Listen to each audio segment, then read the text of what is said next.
ओम शांति। आज 28 अक्टूबर 2024 आज की साकार मुरली के अनमोल मधुर महावाक्य सुनेंगे। मीठे मीठे बाबा के मीठे बच्चे। सतगुरु की पहली पहली श्रीमत है। सतगुरु की पहली पहली श्रीमत है, देही अभिमानी बनो। देह अभिमान छोड़ दो। आज की मुरली का प्रश्न है, इस समय तुम बच्चे कोई भी इच्छा व चाहना नहीं रख सकते हो, क्यों? उत्तर है, बाबा कहते, क्योंकि तुम सब वानप्रस्थी हो। क्योंकि तुम सब वानप्रस्थी हो। तुम जानते हो, इन आँखों से जो कुछ देखते हैं वह विनाश होना है। अब तुम्हें कुछ भी नहीं चाहिए, बिल्कुल बेघर बनना है। अगर ऐसी कोई ऊंची चीज पहनेंगे तो खिंचेगी, फिर देह अभिमान में फंसते रहेंगे। इसमें ही मेहनत है।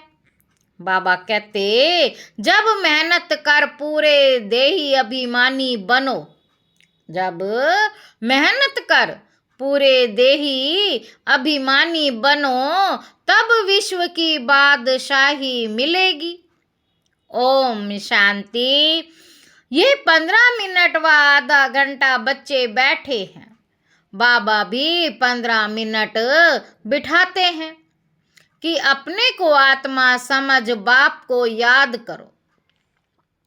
यह शिक्षा एक ही बार मिलती है, फिर कभी नहीं मिलेगी। बाबा कहते, सतयुग में ऐसे नहीं कहेंगे कि आत्म अभिमानी हो बैठो। यह एक ही सतगुरु कहते हैं।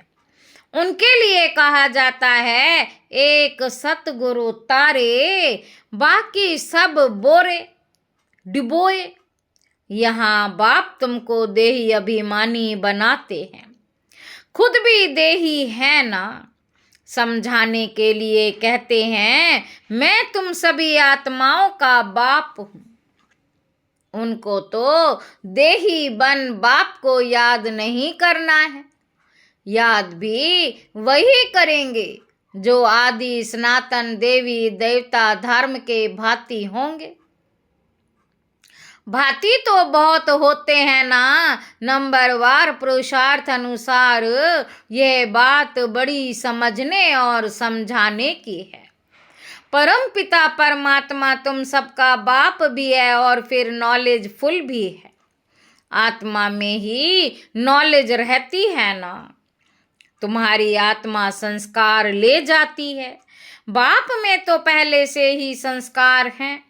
वह बाप है, ये तो सब मानते भी हैं। फिर दूसरी उसमें खूबी है, जो उसमें ओरिजिनल नॉलेज है, बीज रूप है। जैसे बाप तुमको बैठ समझाते हैं, तुमको फिर औरों को समझाना है। बाप मनुष्य सृष्टि का बीज रूप है। फिर वह सत्य है, चैतन्य है, नॉलेज फुल है। बाबा कहते, बाप मनुष्य सृष्टि का बीज रूप है। फिर वह सत्य है, चैतन्य है, नॉलेज फुल है। उनको इस सारे झाड़ की नॉलेज है और कोई को भी इस झाड़ की नॉलेज है नहीं। इनका बीज है बाप, जिसको परम पिता परमात्मा कहा जाता है। जैसे आम का पापड़ है, जैसे आम का झाड़ है, तो उनका क्रिएटर बीज को कहेंगे ना।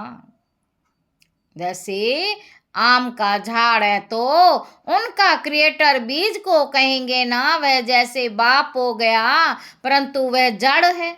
अगर चैतन्य होता तो उनको मालूम रहता ना, मेरे से झाड़ सारा कैसे निकलता है। परंतु वह जड़ है, उसका बीज नीचे बोया जाता है। यह तो चैतन्य बीज रूप, ये ऊपर रहते हैं। तुम भी मास्टर बीज रूप बनते हो। बाप से तुमको नॉलेज मिलती है। वह है ऊंचते ऊंच पद भी तुम ऊंच पाते हो, स्वर्ग में भी ऊंच पद चाहिए ना। यह मनुष्य नहीं समझते हैं, स्वर्ग में देवी देवताओं की राजधानी है। राजधानी में राजा रानी प्रजा गरीब साहूकार आदि ये सब कैसे बने होंगे। बाबा कहते अभी तुम जानते हो आदि सनातन देवी देवता धर्म की स्थापना कैसे हो रही है, कौन करते हैं। देवी आदि देवी सनातन देवी देवता धर्म की स्थापना कैसे हो रही है, तुम जानते हो, कौन करते हैं। बाबा पूछ रहे हैं, भगवान। बाप फिर कहते हैं, बच्चे जो कुछ होता है ड्रामा के प्लान अनुसार सब ड्रामा के वश है। बाप भी कहते हैं मैं ड्रामा के वश हूँ, मेरे को भी पार्ट मिला हुआ है, वही पार्ट बजाता हूँ। वह है सुप्रीम आत्मा, उनको सुप्रीम फादर कहा जाता है, और तो सबको कहा जाता है ब्रदर्स, और कोई को फादर टीचर गुरु नहीं कहा जाता। बाबा कहते वह सबका सुप्रीम बाप भी है, टीचर सतगुरु भी है। ये बातें भूलनी नहीं चाहिए, परंतु बच्चे भूल जाते हैं क्योंकि नंबरवार पुरुषार्थ अनुसार राजधानी स्थापन हो रही है। हर एक जैसे पुरुषार्थ करते हैं वे झट स्थूल में भी मालूम पड़ जाता है। यह बाप को याद करते हैं व नहीं, देही अभिमानी बने हैं व नहीं, यह नॉलेज में तीखा है, एक्टिविटी से समझ जाता है, समझा जाता है।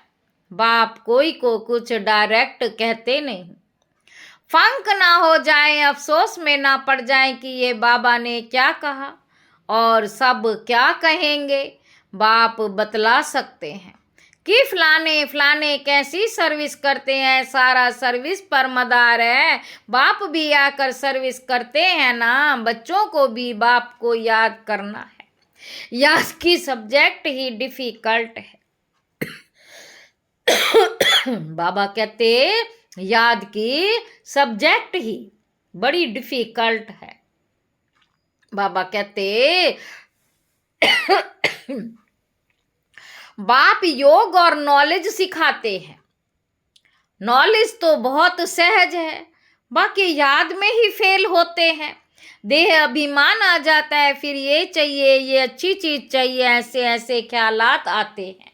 बाप कहते हैं यहाँ तो तुम वनवास में हो ना, तुमको तो अब वानप्रस्थ में जाना है, फिर कोई भी ऐसी चीज नहीं पहन सकते। अगर ऐसी कोई दुनियावी चीज होगी तो खींचेगी, शरीर भी खींचेगा, घड़ी घड़ी देह अभिमान में ले आते हैं। इसमें है मेहनत, मेहनत बिगर विश्व की बादशाही थोड़े ही मिल सकती है।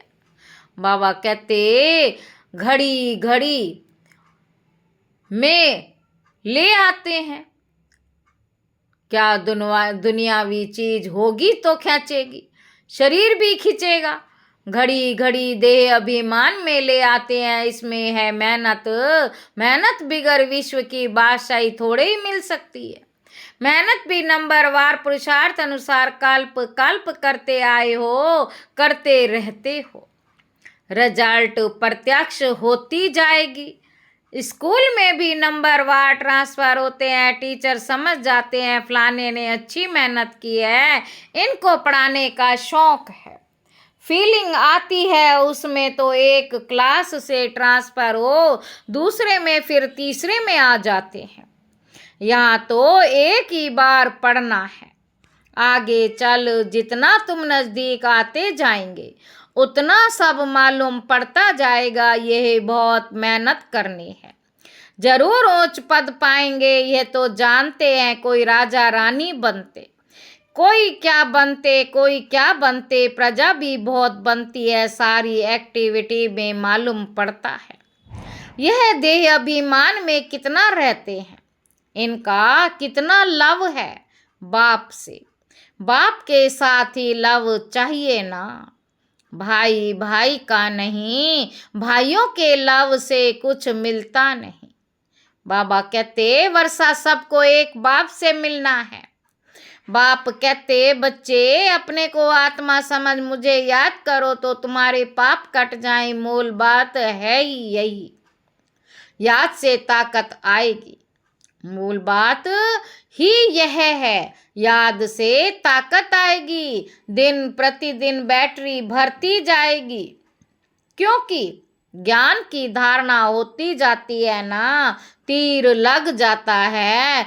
दिन प्रतिदिन तुम्हारी उन्नति नंबरवार पुरुषार्थ अनुसार होती रहती। यह एक ही बाप टीचर सतगुरु है जो देही अभिमानी बनने की शिक्षा देते हैं और कोई दे ना सके। और तो सब है देह अभिमानी, आत्म अभिमानी की नॉलेज कोई को मिलती ही नहीं। कोई मनुष्य बाप टीचर गुरु हो ना सके। हर एक अपना अपना पार्ट बजा रहे हैं, तुम साक्षी हो, देखते हो सारा नाटक, तुमको साक्षी हो देखना है, एक्ट भी करना है। बाप क्रिएटर डायरेक्टर एक्टर है, शिव बाबा आकर एक्ट करते हैं। सबका बाप है ना, बच्चे अथवा बच्चियां सबको आकर वर्षा देते हैं। एक बाप है, बाकी सब है आत्माएं भाई भाई। वर्षा एक बाप से ही मिलता है। इस दुनिया की तो कोई चीज बुद्धि में याद नहीं आती है। बाप कहते जो कुछ देखते हो ये सब विनाशी है। बाप कहते जो कुछ सब देखते हो विनाशी है। अभी तो तुमको घर जाना है। वे लोग ब्रह्मा को याद करते गोया घर को याद करते हैं, समझते हैं ब्रह्म में लीन हो जाएंगे। गोया घर को याद करते हैं, समझते हैं ब्रह्म में लीन हो जाएंगे। इसको कहा जाता है अज्ञान। मनुष्य मुक्ति जीवन मुक्ति के लिए जो कुछ कहते हैं वे रोंग है, जो कुछ युक्ति रचते हैं सब रोंग है। राइट रास्ता तो एक बाप ही बतलाते। बाप कहते हम तुमको राजाओं का राजा बनाता हूँ ड्रामा प्लान अनुसार। कई कहते हमारी बुद्धि में नहीं बैठता। बाबा हमारा मुख खोलो कृपा करो। बाप कहते हैं इसमें बाबा को तो कुछ करने की बात ही नहीं। मुख्य बात है तुमको डायरेक्शन पर चलना है। बाप का ही राइट डायरेक्शन मिलता है, बाकी सब मनुष्य के हैं रोंग डायरेक्शन, क्योंकि सब में 5 विकार हैं ना। नीचे ही उतरते उतरते रोंग बनते जाते हैं। क्या क्या सिद्धि रिद्धि आदि करते रहते हैं, उनमें सुख नहीं है। तुम जानते हो यह सब अल्पकाल के सुख हैं। उनको कहा जाता है काग विष्ठा समान सुख। सीढ़ी के चित्र पर बहुत अच्छी रीति समझाना है और झाड़ पर भी समझाना है। कोई भी धर्म वाले को तुम दिखा सकते हो तुम्हारा धर्म स्थापन करने वाला फलाने फलाने समय पर आता है।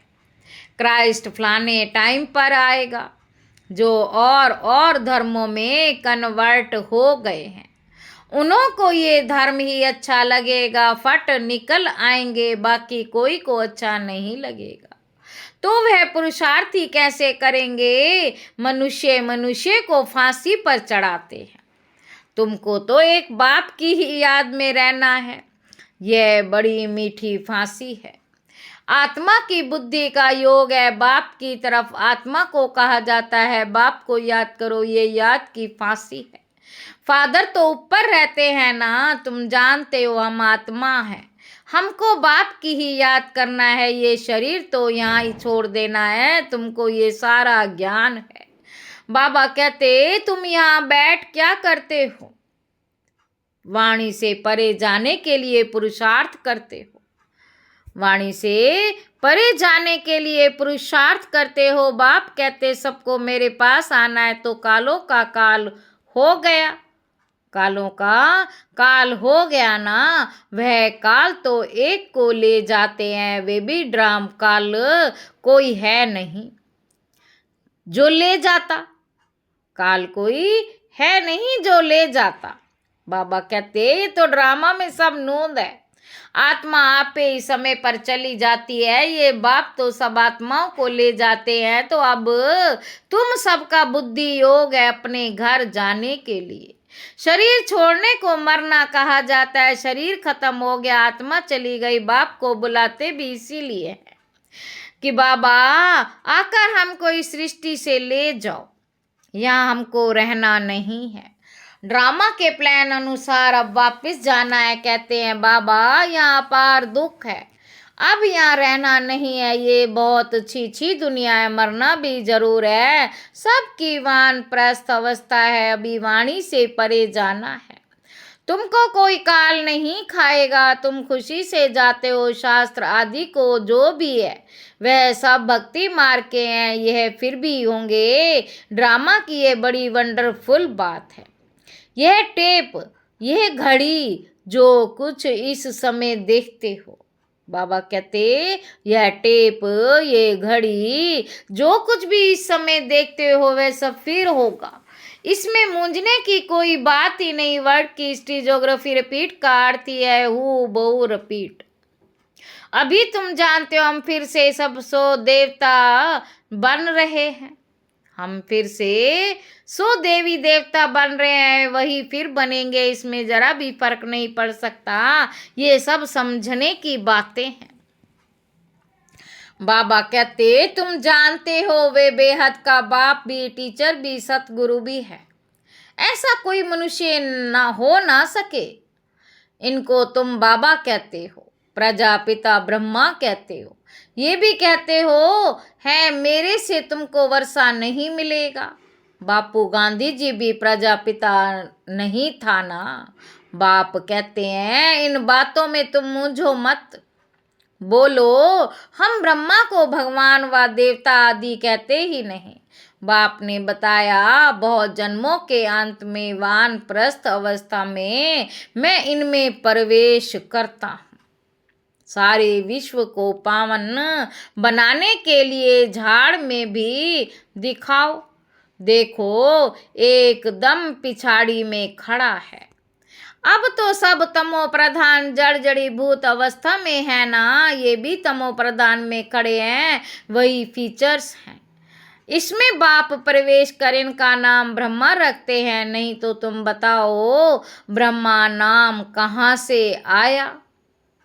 बाबा कहते तुम बताओ कि ब्रह्मा नाम कहाँ से आया। यह है पतित, वह है पावन, वह पावन देवता ही फिर 84 जन्म ले पतित मनुष्य बनते। ये मनुष्य से देवता बनने वाला है। मनुष्य को देवता बनाना ये बाप का ही काम है। ये सबसे बड़ी वंडरफुल समझने की बातें हैं। ये वह बनते हैं सेकंड में, यह वह बनते हैं सेकंड में, फिर वह 84 जन्म ले ये बनते हैं। इनमें बाप प्रवेश कर बैठ पढ़ाते हैं। तुम भी पढ़ते हो, इनको ही घराना है ना। लक्ष्मी नारायण राधे कृष्ण के मंदिर भी है, परंतु ये किसी को भी पता नहीं। राधे कृष्ण पहले प्रिंस प्रिंसेज हैं, फिर लक्ष्मी नारायण बनते, ये बेगर टू प्रिंस बनेंगे।